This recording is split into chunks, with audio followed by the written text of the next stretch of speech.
Hello, it's Tim Coddington, the Wildernut. I'm a short distance outside the town of Sedona, Arizona, on Forest Road 525C. I've camped along this road before, and this time I found a spot which is apparently a trailhead for the Robbers Roost trail that heads up the hill here about a mile and a half. When I pulled up last night, around sunset, there was three nice ladies getting into their car who said there's a trail right here I was unaware of that leads to a cave. They said it's pretty cool, so I'm going to go check it out. I'm going to bring you along. So come on, let's go.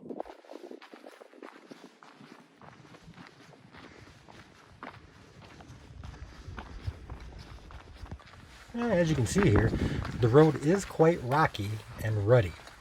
It is open to vehicle traffic, but I would not come up here in any vehicle other than a high clearance four-wheel drive truck.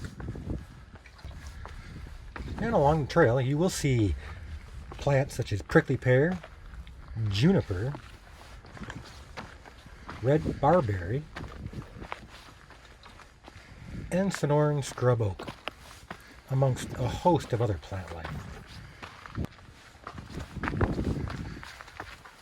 And when you reach the half-mile point, you'll come to an area that's sort of flat, and take your time and check out the panoramic view of the surrounding area. There's some big clouds up in the sky, not that one there, but there are some clouds up there. Normally the mountains are lit up. You can really see the reds and the oranges and the yellows. It's really quite spectacular. And when you get to the half-mile point, which is here, be sure to stop, take a look around, and just take in the beauty of this area. Those mountains are shaded by clouds, so they're not lit up in the typical orange and reds and yellows of the Sonoma area. But hopefully they'll be sunny on the way back down and we can see those colors. Be sure to bring plenty of water and salty snacks when you come, because the desert can be quite dry and it's really easy to get dehydrated.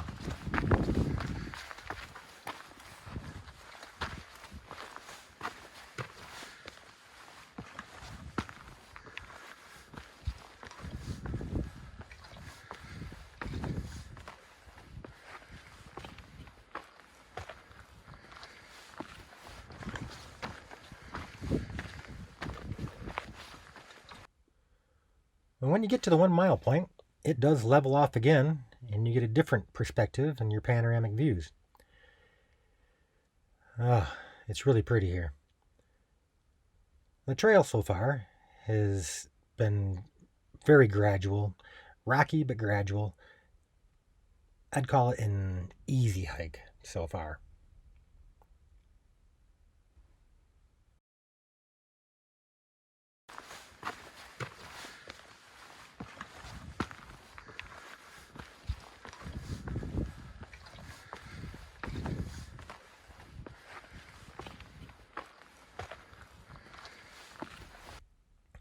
When you get to the 1.25 mile point, you'll come to a parking area. This is the parking area for the trail if you were to drive up that four-wheel drive trail. The lady said there was a couple of rock cairns that marked the trail, and you can see here there's a rock cairn there, and then it looks like the remains of a rock cairn there. And if you look to the right, you'll see two trails basically that meet from each of those rock cairns and goes down that hill. So I'm going to head down the hill and see if it's it. It looks like there's some footprints here, so I think I'm on the right track. And when you get about 100 feet off that four-wheel drive trail, you'll come to this wilderness sign. That should let you know you're on the right track. If you look off into the distance, on the other side of the ravine, you can see where the trail continues up that hill. I'd recommend wearing durable shoes with a good sole, because this is quite rocky, and if it was wet, it could be slippery. Plenty of opportunities to twist an ankle or stumble. And you don't want that. Safety first, you know. And speaking of safety, here's the public service announcement. See these prickly pear cactus and those large spines coming off them?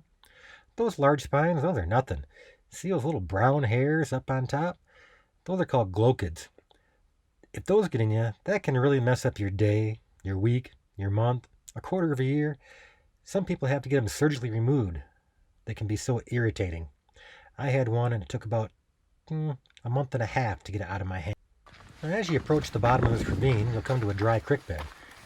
Just before that, the trail does split to the left or the right. If you take the trail to the right, you can see this cool little cave here that could probably sleep 1 or 2 people. Now when you get to this point and you want to meet up with the trail again, just head this way and cross another dry creek bed that's up there to the right and head up the hill a little bit. There, from the trail, you can see where that little cave is. You just walk up here, meet the trail, and head up the hill.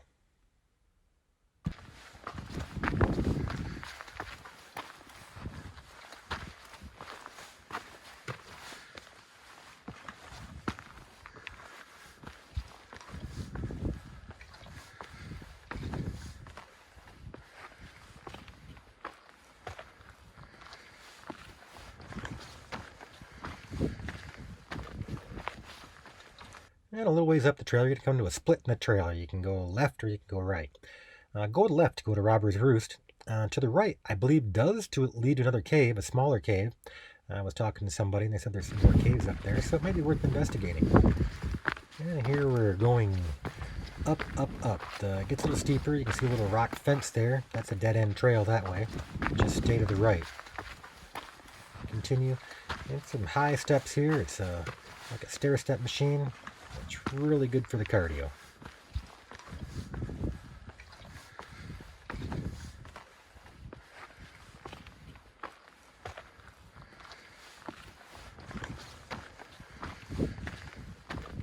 Now in this upper section of the trail, you're going to have some choices to either go left and skirt around, or you can go up the steep part.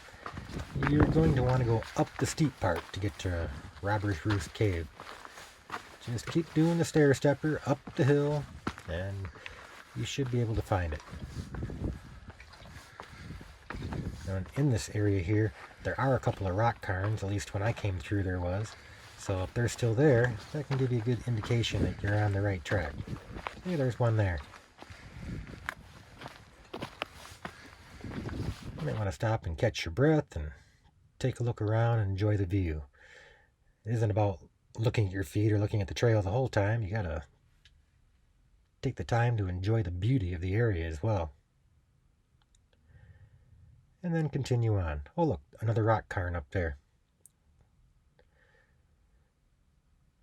Now rock cairns, they're trail markers in these areas. If you're out in the wilderness, don't build rock cairns for the heck of it. All it does is junk up the outdoors. It's kind of like littering. It's like caveman littering. So don't do it. There's trail markers. If you put rock cairns in the wrong place, you could have some people go down the wrong trails and get lost. That's not good.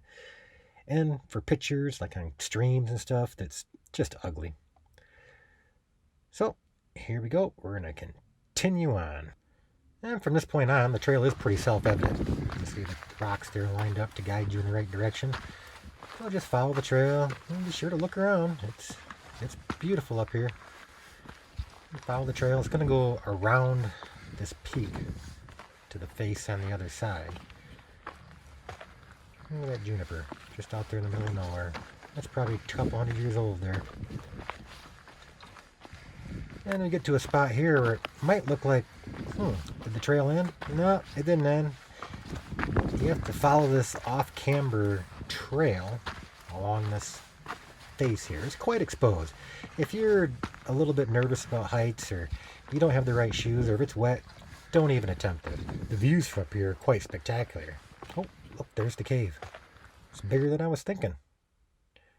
But do stop and check out the view. If it's sunny, you'll be quite impressed with the way those mountains look in the background. We continue on the trail. Just follow the trail. You can tell where it goes, and don't fall. I'd really hate to have a video that had somebody fall. But just take your time, be careful, 3 points of contact at all times. Don't lean up against the face. You want to have firm footing and just use one hand for a guide hand against the wall. And just pick and choose your way through.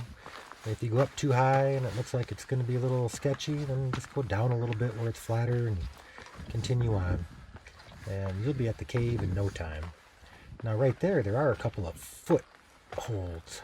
Not really holes, but foot platforms that you can put your feet in and continue on.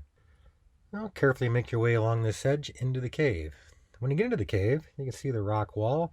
I'm not sure if that's contemporary or original, but it could be original. At the far end, there's a window or a doorway. I'm not sure. It could be an emergency exit. I didn't go out there and see if there's anything else on the outside, but it looked pretty cool.